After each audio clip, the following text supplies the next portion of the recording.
प्रशासन हस्तक्षेप पर कटक जिला घासीपुट नियंत्रित बजार कमिटी मंडी में चाष चाषी देउछंती धान तेबे किंतु मिलर को मनमानी चली चिंतार पड़ जाइछंती।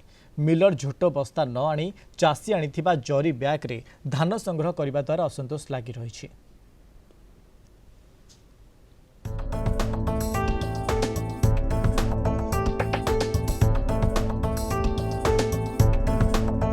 कटक जिलार बांकी केन्द्र समवाय बैंक अधीनस्थ ओसिया सेवा समवाय समिति रे विवाद जोगु चलित वर्ष रबी धान संग्रह प्रक्रिया घासीपुट स्थित नियंत्रित बजार कमिटी परिसर मंडी रे करा जाउछि।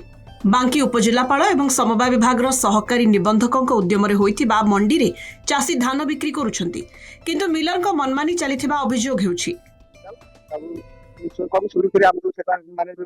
सरकारी कर्मचारी मैंने बहुत सहयोग कर चाषी रही कौन से कटन छटन होनी चाषी भर कौन अर्थ आदाय होनी दूर दूर शांति सहित धान जाऊँ आम कौन आत्महत्या हो जाए एटे जो मैंने दलार आज विशृंखला कर सब कम कर भी से जन चाषी नुहे तार कौन धान मंडी तार ना ना से कौन आप्लिकेसन मानने असुविधा कर मंडी बंद करने तेणु आप कौन कार्यक्रम ग्रहण कर श्रृंखला सृष्टि करने चाहूँ किंतु से पारुनी जहाँफल मनर बहुत क्षोभ से कौन प्रकार मंडीटा करने को दौन किंतु स्थानीय प्रशासन अधिकारी मान सहयोग फल आज मंडीटा आम मैंने समस्त चाषी से कृतज्ञ जो डिस्ट्रिक्ट अच्छी से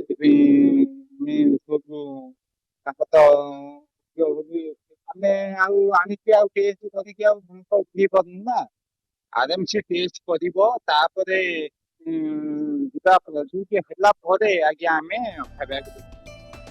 पंजीकृत चाषी 2036 क्विंटाल 96 केजी धान संग्रह होइछि। सेपटे मंडी समिति परिसर रे करिबा पई सभापति जीत धरुथिबा बेले गंडगोल को आशंका करी नियंत्रित बजार कमिटी रे मंडी खोलिछि। चलित रबी सीजन 2025-26 पई ओसिया सेवा समिति अधीन रे पंजीकृत 49 जन चाषी ठारू समुदाय 2041 क्विंटाल धान किना जाय धार्य करा जायछि। प्रथम पर्याय 14 जन चाषी ठारू 36 क्विंटाल धान किनिथिलु। आज सेकेंड पर्याय 18 जन चाषी ठारू 856 क्विंटाल धान किना जाय स्थिर करा जायछि। कटिन छटन किछि व्यवस्था नाही तांको अभियोगटा संपूर्ण भित्तिहीन कोनोसी चाषी तरफ रे एवं भी अभियोग आसी नाही। चाषी और कमिटी सभापति विवाद लगी रही जोगु मिलर फायदा नेबारे लागिछि। मिलर झोट बस्ता न आनी चाषी आनिथिबा जरी बैग रे धान संग्रह करिबा द्वारा असंतोष लगी रही।